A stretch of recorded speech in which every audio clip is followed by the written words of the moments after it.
தற்போது கிடைத்திருக்கக்கூடிய செய்தி, பெரியார் பல்கலைக்கழக பேராசிரியர்களிடம் விசாரணையானது நடைபெற்று வருகிறது.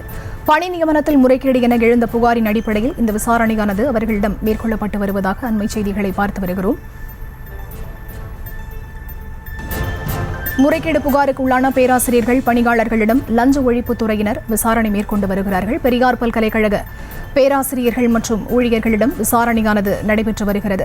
பணி நியமனத்தில் முறைகேடு என எழுந்த புகாரின் அடிப்படையில் இந்த விசாரணையானது பெரியார் பல்கலைக்கழக பேராசிரியர்கள் மற்றும் ஊழியர்களிடம் மேற்கொள்ளப்பட்டு வருகிறது. இது தொடர்பான முழு விவரங்களை தர இணைகிறார் எமது செய்தியாளர் சிலம்பரசன். அவரிடம் பேசலாம். வணக்கம் சிலம்பரசன், இந்த விசாரணை தொடர்பான முழு விவரம். வணக்கம். பெரியார் பல்கலைக்கழகத்தில் பணி நியமன முறைகேடு நடைபெற்றதாக கூறப்பட்ட நிலையில் பெரியார் பல்கலைக்கழக பேராசிரியர் மற்றும் பணியாளர்களிடம் லஞ்ச ஒழிப்பு காவல்துறையினர் தற்போது விசாரணை மேற்கொண்டு வருகின்றனர். சேலம் பெரியார் பல்கலைக்கழகத்தில் கடந்த 2014 மற்றும் 2017 ஆண்டுகளில் பெரியார் பல்கலைக்கழகம் மற்றும் உறுப்பு கல்லூரிகளில் பேராசிரியர் மற்றும் உதவி பேராசிரியர் உள்ளிட்ட பணியாளர்கள் நியமன முறைகேடு தொடர்பாக லஞ்ச ஒழிப்பு காவல்துறையினர் வழக்கு பதிவு செய்துள்ளனர்.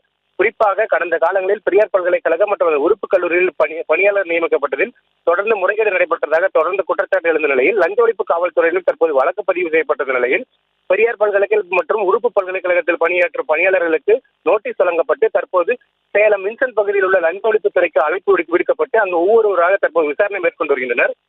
ஏற்கனவே 2014 ஆண்டு நியமிக்கப்பட்ட ஊழியர்களுக்கு நோட்டீஸ் ஆனது வழங்கப்பட்டு தற்போது அழைக்கப்பட்டு விசாரணை நடைபெற்று வருவது முக்கிய வாய்ந்ததாக பார்க்கப்படுகிறது. விவரங்களுக்கு நன்றி சிலம்பரசன். செய்திகளை உடனுக்குடனும் துல்லியமாகவும் தெரிந்து கொள்ள சப்ஸ்கிரைப் பண்ணுங்க.